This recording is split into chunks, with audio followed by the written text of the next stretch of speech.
How you doing, guys? So long-time viewers will know that, 2 winters ago, towards the end of the winter, I bought two fancy pants man snowmobiles while I was working in the Yukon, and they got stolen. So, So, the next day I got a call from the cops. They found the trailer. It was just down the back alley. It had a twisted coupler and a few things. And at the end of the season, what pops up on Facebook Marketplace? But my SKS 800. I got it back. But it's messed up. I'm having issues with it. Took for 1,000 test runs last year. Just haven't, I don't know. So that's why I haven't seen it. So Megan got the insurance money for her sled. And she decided that she'd rather spend the insurance money on other things and just run the old RMK 900. So we ran the RMK 900 last year. It ran good, but there was a few things to be desired that we got to do to it, and we're addressing it right now before this season. Okay, long-time viewers will know this is the old RMK 900 skid. That's the aluminum wheel I welded up that time in that one video a long time ago. Still ripping. Put a new set of slides on this last year, and we ran for a few rides or whatever, but then Megan, the one scratcher broke. Oh, right here. This one scratcher broke. Went on a short stretch of plowed road. She pulled off and stopped. Went to go again. Track glued right to the slide. So right there, it doesn't look like much, but she's bore right thin there. So these sliders, or these scratchers, how they work is you pretty much need them for trail riding. But on this one, so you got to remove a front wheel and a back wheel. So you got to get rid of two sets of wheels to run those scratchers, which is, well, it is what it is, right? So I had this fancy set of Ibex scratchers that I bought for that 600 Rush that got stolen. I was saving them for like when we got another fancy sled, but Megan decided that she'd rather just tough out the old RMK 900 and spend the money on other things than spend the money in a new sled. So that's totally her choice. So I'm going to see if I can mount these in a way that they're not in the way of that, and so that I can take the extra wheel kit off my old SKS, because I put 163 rails on my SKS, so the old 155 rails got these extra wheel kits. So I can put an extra wheel kit, Ibex scratcher, and then I got these Access wheels that I had. On the Access, they got wheels here on this shaft. So if I put wheels on this shaft, that'll make up for these wheels being gone. So it'll be two extra sets of wheels and a set of scratchers. And then I got a good set of Polaris slides, because these are just Kimpex ones, and yeah, I think it's worth it to get the good ones. So if we can make that work in the skid, that would be sweet. But if you put it back right in line with that, would work pretty good. So if I took this and tapped it bigger to this thread, whoop, and I ran that bolt in ran this bolt in this way. Instead of a nut, this is the new nut for the spring. Is that risky? This is aluminum. Or I could go, well, there might be enough thread. I could go bolt, nut, then this, so it'd be at that. Okay, this is happening. I'm pretty sure the bolt, wherever it went. I'm going to go ahead and assume this is a 3/8 NF, National Fine. So it says 21/64 is the recommended drill size. And we're going to rip it. Drill that out with the 21/64. We'll get the 3/8 fine thread, tap in there, and we'll be ripping and rocking. That is beautiful. Threads in there. Yep. Well, that's the answer. But that there, just rough measurements, that's about flush with the outside of the track. So that does stick out. But that's threaded in there a mile. So I can cut this shoulder off and move that in easily, no problem at all. Friggin' right. Yeah. Very nice. Very, very, very nice. Perfect. in the meantime, I'm going to work on the front end. See, no sway bar. The sway bar is broke off. And here, I got this. Let's see if I can use this sway bar, how big of a deal it would be. This is a sway bar off of a 2010 Dragon.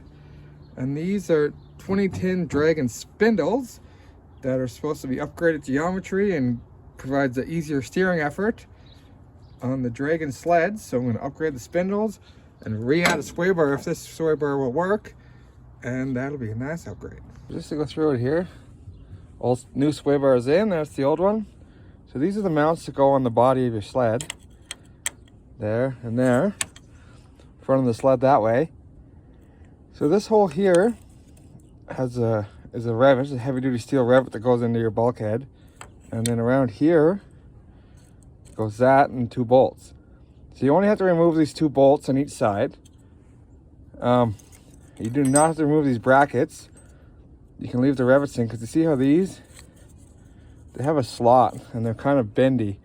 So when you have those in there, you can just take these off, leave these riveted to your frame, to your bulkhead, and you can hammer this in and they will bend and open up and widen up enough that you can get the sway bar through.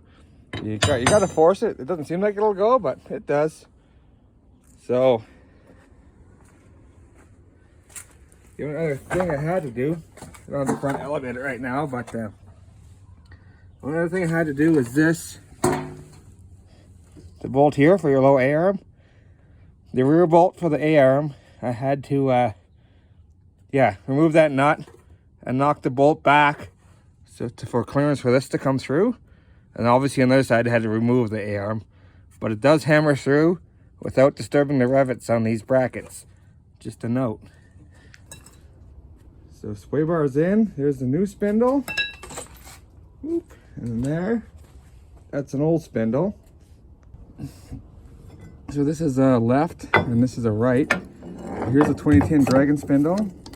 And then here's the 06 spindle.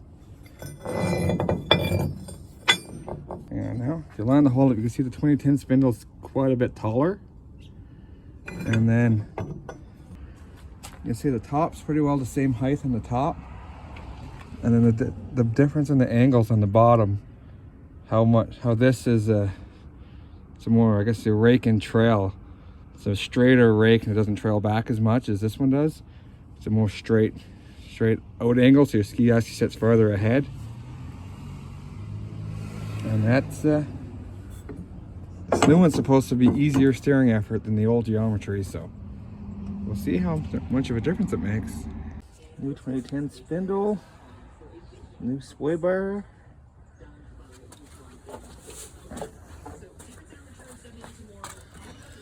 Old spindle. All right. Okay, so there, it's all buttoned up. And I think I recall from the other year that this bolt is seized in here, so might be a bit of frigging around today.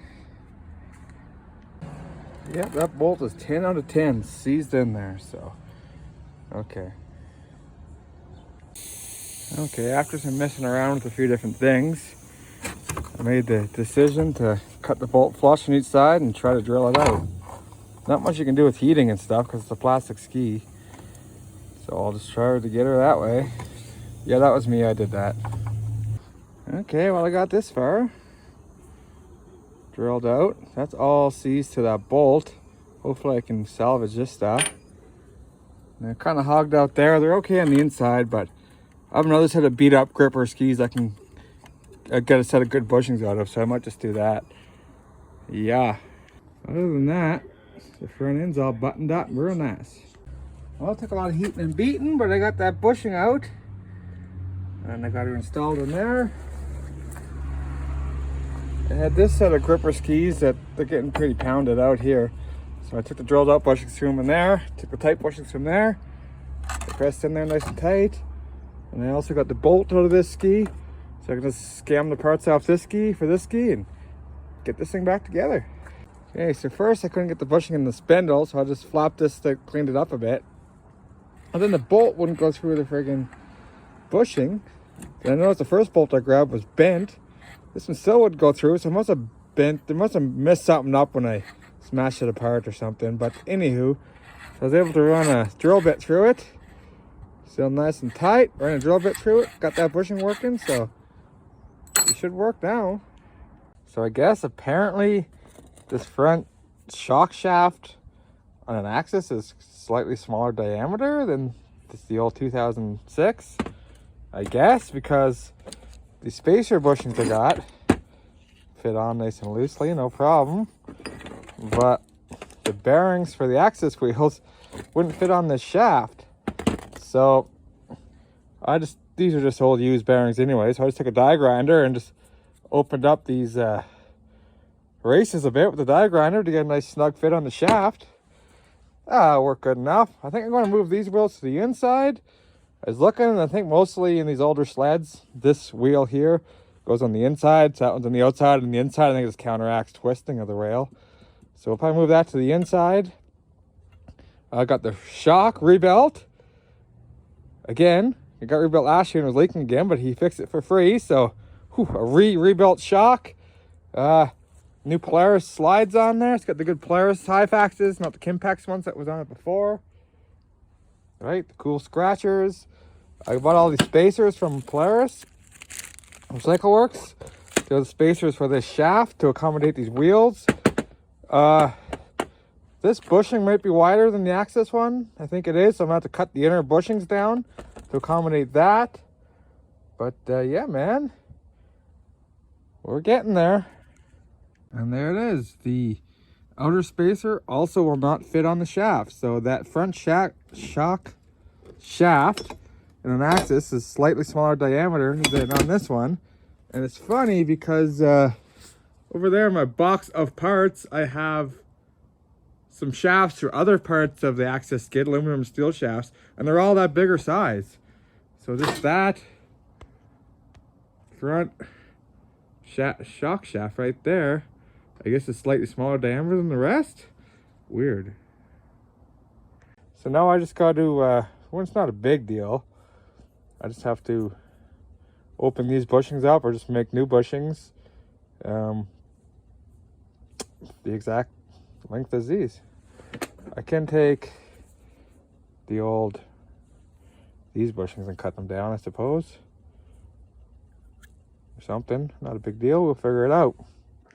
All right, now that's a proper skid. So here, I ended up the inside bushings that went here, I ended up using them on the outside with a washer. So I got a spacer washer in there to add a bit of length to these to locate the wheels in the right spot. So the bushings that are supposed to go there on the Axis, I have them here with a washer to space them. Then I took the original outside bushings from the skid, cut them down to 1.25 inches. And they got the wave washers in there to take up the slack. So that's all nice and tight. Perfect. I flipped those wheels to the inside. So and originally, if this had all the wheel kit options on it, there would be wheel on the outside here, the inside there, and then the outside there.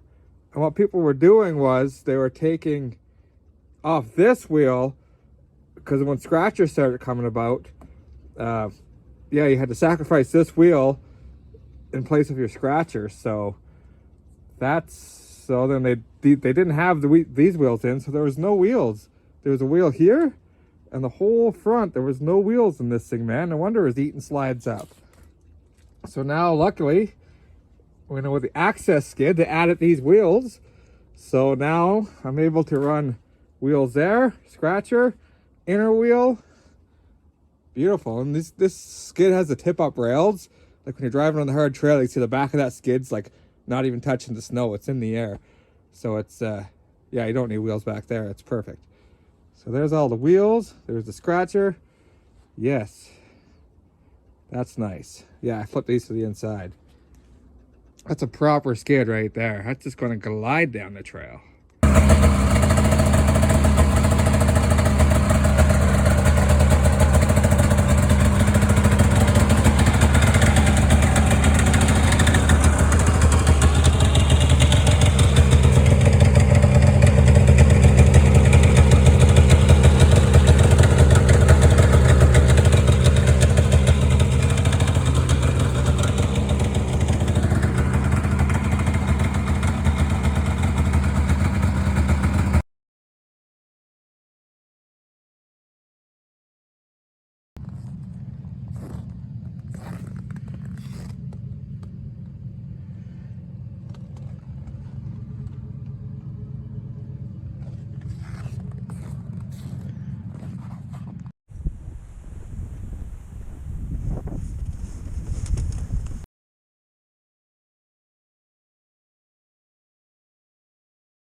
didn't miss it, so I came around this way and you went there.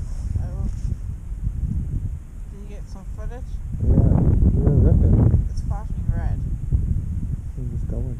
I wanted to rip for your video. You were ripping. So that you could, like, see how it ran. I got up to 80. I had to wide open, go wide open to catch up to you. Ah.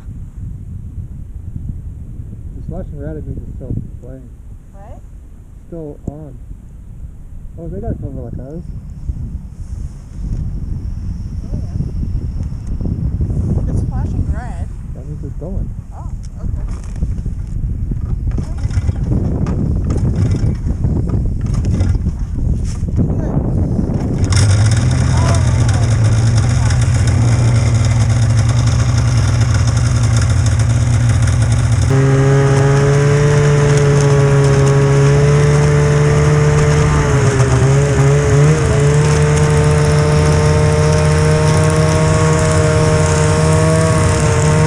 So, that was successful. The sled works awesome. Megan said that sometimes the front feels slidey, she said. And I know, even when you go turn around in a parking lot or something, the skis kind of drag, like it doesn't have much ski pressure. But I know the front skid shock is like cranked. It's just always been like that. I've never adjusted it. So I probably got to loosen out the spring on the front skid shock. I probably had that for riding in deep snow to get the front end up. But now that we're trail riding, I can soften that off and get some more weight on the skis. That should make it turn better. And it's weird putting on the taller spindles. I thought it would have too much ski pressure, but it's still got very light ski pressure. So I can do that. And then I never verified ski alignment. I did before, like I worked on it before, but when I changed the spindles, I just switched them. I didn't verify the ski alignment. So I don't think it's darting. It's something I can check. But other than that, the machine's dead cool. It ran good. And yeah, that machine's got an SLP pipe, SLP heads. It's got the SLP coolant rerouting in it. So I think it has some of those old RMK 900 cooling issues addressed. So yeah, it's a good rig. We got out for a decent day one day. And then yesterday we got out for a good full day. We did a big trail loop yesterday. And yeah, everything was great. Now it's really warm out here and the snow's probably all going to melt. So I just put the machines away and that's that. What can you do? I guess you can't control Mother Nature, but the old RMK 900, it's a winner.